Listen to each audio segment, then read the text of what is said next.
Morning students, today we start our chapter number 12, time and motion. In previous video we study about simple pendulum and today we also continue this. In simple pendulum we study about Galileo 1583 suggested that a pendulum can be used in regulate clocks.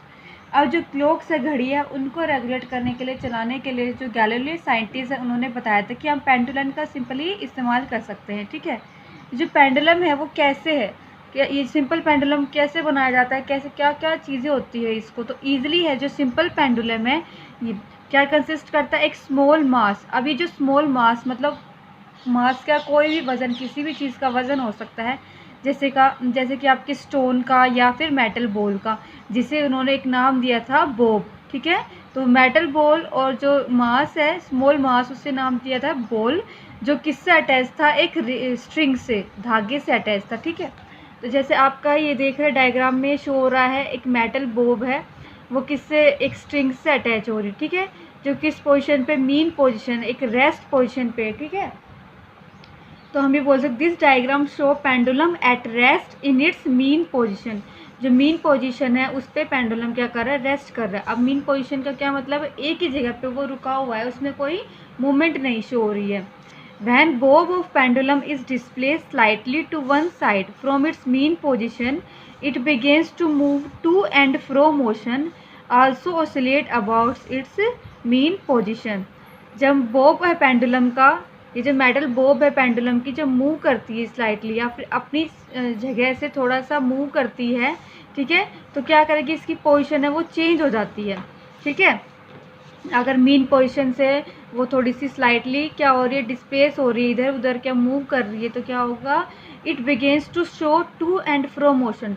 अब to and fro motion में क्या show करती है, to and मतलब आगे की जा रही है और फिर वापस से पीछे जा रही है। ठीक है, तो ये जैसे आप स्विंग है, जो झूला होता है स्विंग झूला, वो भी क्या होता है, पहले आगे जाता है फिर पीछे आता है, फिर आगे जाता है पीछे आता है, वो क्या to and fro motion show करता है। ऐसे जो पेंडुलम है वो भी to and fro motion show करता है। The to and fro motion of simple pendulum example of periodic and oscillatory motion।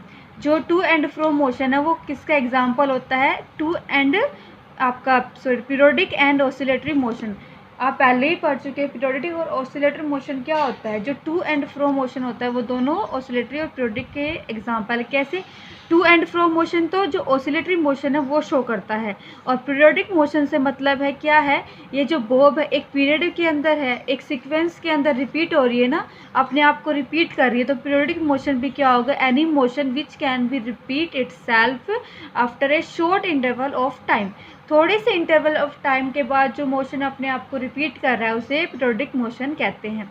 जो आपका पेंडुलम है वो क्या कर रहा है, शो कर रहा है। ठीक है, next है, when bob moves from one position and comes back to same position, it is said to completed one oscillation and time taken to complete one oscillation is called time period of pendulum।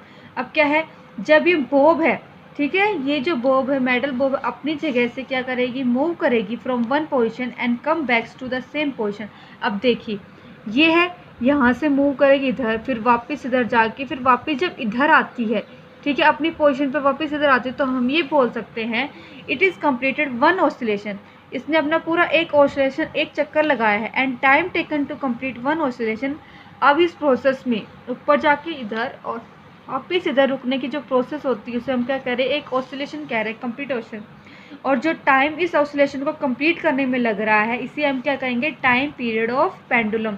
ठीक है, pendulum ने उस oscillation को complete करने के लिए, उस चक्कर को कंप्लीट करने के लिए कि कितना टाइम लिया है, ठीक है, उसे हम क्या कहेंगे, टाइम पीरियड ऑफ पेंडुलम। ठीक है, नेक्स्ट आपका इम्पोर्टेंट है ये, the national institute of standard and technology.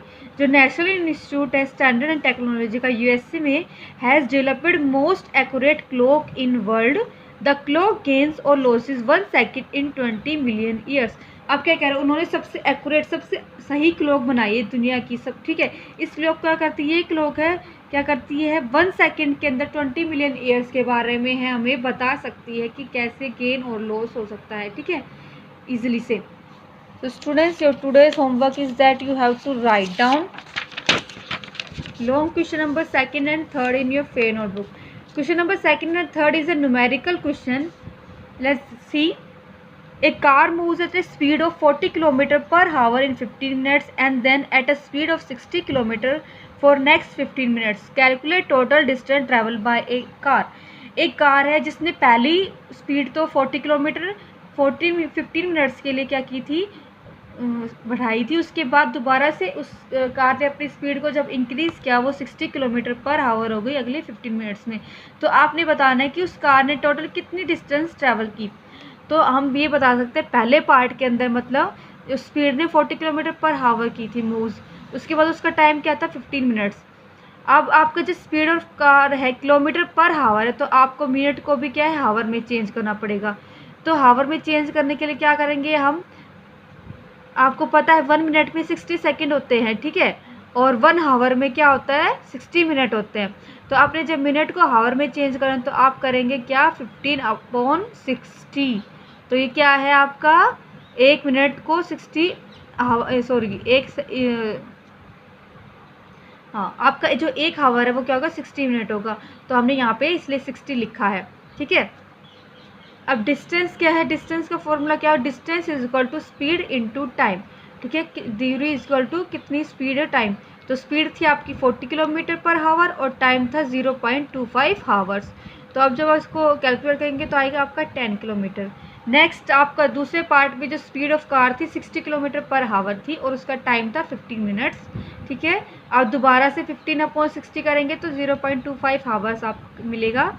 इसका फॉर्मूला भी distance equal to speed into time, speed 60 kilometre per hour और टाइम 0.25 आवर। इसको जो आप कैलकुलेट करेंगे तो 15 किलोमीटर आएंगे। अब आप इन दोनों डिस्टेंस को क्या करेंगे प्लस करेंगे, ऐड करेंगे, तो आपको कितना मिलेगा 25 किलोमीटर। तो उस कार ने टोटल डिस्टेंस कितनी ट्रेवल की है 25 किलोमीटर। आपका नेक्स्ट क्वेश्चन है, a car starts from rest and covers 20 metre every second, represent this motion for 10 second in tabular and graphical forms. अब क्या कह रहा है, एक कार है वो क्या करती है हर सेकेंड एवरी सेकेंड मतलब 1 सेकेंड में 20 मिनट तक चली जाती है। तो आपको बताना है कि 10 सेकेंड के अंदर वो कितनी जाती है। टाइम है आपका मान लो 1 सेकेंड में 20 मीटर, 2 सेकेंड में 40 मीटर वो करेगी, डिस्टेंस कवर करेगी। 3 में 60, 4 में 80 मीटर, 5 सेकेंड में 100 मीटर, 6 में 120 एंड सो ऑन।